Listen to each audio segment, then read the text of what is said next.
হসপিটালের অনেকগুলো সমস্যা আমরা পত্রপত্রিকায় দেখতে পাই যে সিটি স্ক্যান চলছে না বা আমাদের আল্ট্রাসাউন্ড মেশিন বন্ধ আছে, এক্সরে মেশিন, এগুলো ছোট ছোট অনেকগুলো সমস্যা। তো আজকে আমাদের যিনি সচিব হেলথ দপ্তরের তিনিও এসছেন, মাননীয় কিরণ গিত্তিজি। আমরা দুজনেই এখানকার যারা আধিকারিকরা রয়েছে পিডব্লিউডি সহ সব দপ্তরের লাইন দপ্তরে এখানে উপস্থিত ছিল।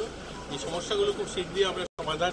এখানে মূলত যে সমস্যাটা রয়েছে আপনারা জানেন, এই বিল্ডিংটা সেন্ট্রাল এসির যে প্যাটার্ন হয় ঠিক সেভাবেই বিল্ডিংটা বানানো, কিন্তু সেন্ট্রাল এসি যেহেতু লাগানো হয়নি তার জন্য সাফোকেশন হয় এবং যার জলের পাইপগুলো ভিতর দিকে করা ছিল, ইলেকট্রিসিটি ভিতর দিকে করা ছিল, এগুলো শর্ট সার্কিট হয় মাঝে মাঝে। এগুলো পুরোটাকে বন্ধ করে নতুন করে পুরো ওয়ারিং করা, জলের কানেকশন এগুলো করা নতুন করে, এগুলোকে পিডব্লিউডিকে দায়িত্ব দেওয়া হয়েছে।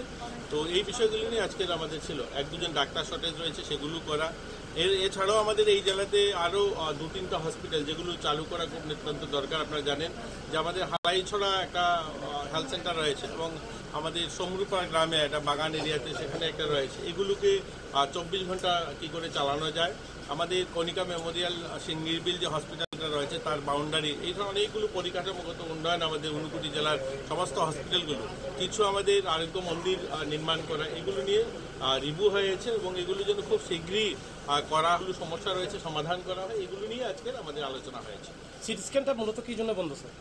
এগুলো বিভিন্ন টেকনিক্যাল বিষয় ছিল। ইলেকট্রিসিটির মেজর যে সমস্যাটা আমাদের এই বিল্ডিংয়ের ইলেকট্রিসিটি সমস্যা আপনারা দেখেছেন, ইতিমধ্যে পুরো বিল্ডিংতে আমরা অলমোস্ট এসি লাগিয়ে দেওয়া হয়েছে, অনেকগুলো রুম রেনোভেশন করা হয়েছে, কিন্তু এগুলো পরিষেবা আমরা দিতে পারছি না ইলেকট্রিসিটির কারণে।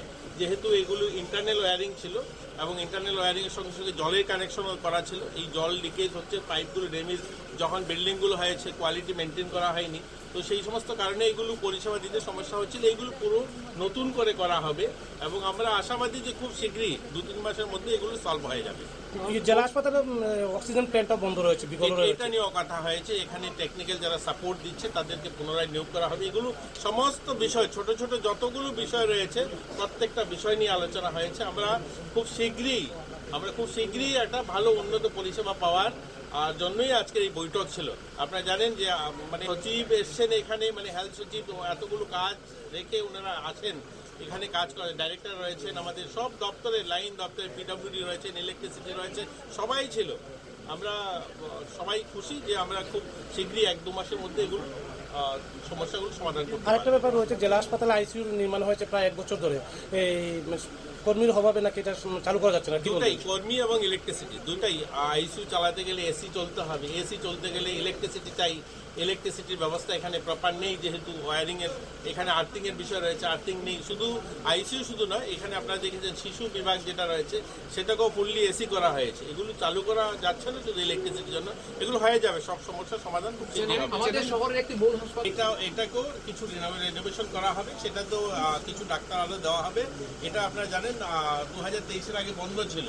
আমি যখন মন্ত্রী হলাম তার পরবর্তী সময় মানুষের ডিমান্ড, আপনারা যারা প্রতিনিধিরা আছেন আপনারা অনেক বলেছেন, তার পরবর্তীতে সেটা শুরু হয়েছে। আমরা ক্রমশ সেটাকে উন্নয়ন করছি এবং সেটা নিয়েও আলোচনা হয়েছে। সেখানেও রেনোভেশন করা, সেখানেও ডাক্তার বা নার্সদের আরও নিয়োগ করা, সেটাও হবে। জেলা হাসপাতালে জেনারিক কাউন্টার অনেকদিন ধরে বন্ধ রয়েছে, এ ব্যাপারে এগুলো চালু হবে।